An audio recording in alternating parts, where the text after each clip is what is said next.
উৎসবে একটি authentic recipe হিসাবে আজ আমি নিয়ে এসেছি চিকেন সাদা কোরমা।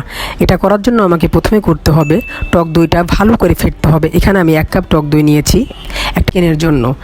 টক দইটা ভালো করে ফেটতে হবে, তা না হলে ছানাটা কেটে যাবে। টক দইয়ের সঙ্গে একটু লবণ মিক্সড করে এটা আমি 1 ঘন্টা ম্যারিনেট করে রাখবো। যেহেতু ভাজার কোনো স্কোপ নেই, তো সরাসরি আমাকে প্যানে চলে যেতে হবে। কোরমাটা ঘি দিয়ে করলেই সবচেয়ে বেস্ট। তারপরও আমি ঘির সঙ্গে তেল মিক্স করছি। দিয়ে দিলাম একটু ঘি, দিয়ে দেবো সয়াবিন অয়েল, তারপরে দেবো গোটা মশলাগুলো। দিচ্ছি তেজপাতা, কালো এলাচ, সাদা এলাচ, দারচিনি।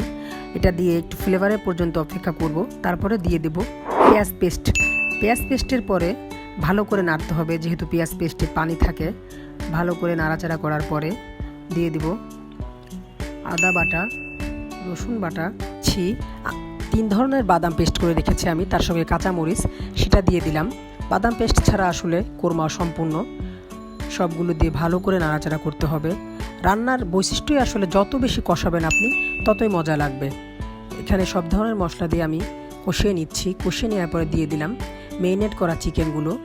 কষানো না হওয়া পর্যন্ত অপেক্ষা করতে হবে। ফিরে আসছি কষানোর পরে। ঢাকনাটা এবার খুলে নেব।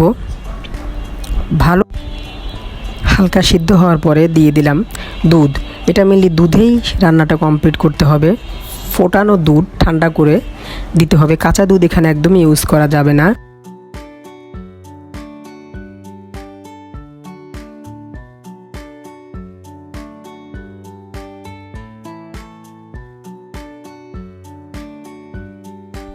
অল্প কিছুক্ষণের জন্য ঢেকে ফিরে এলাম।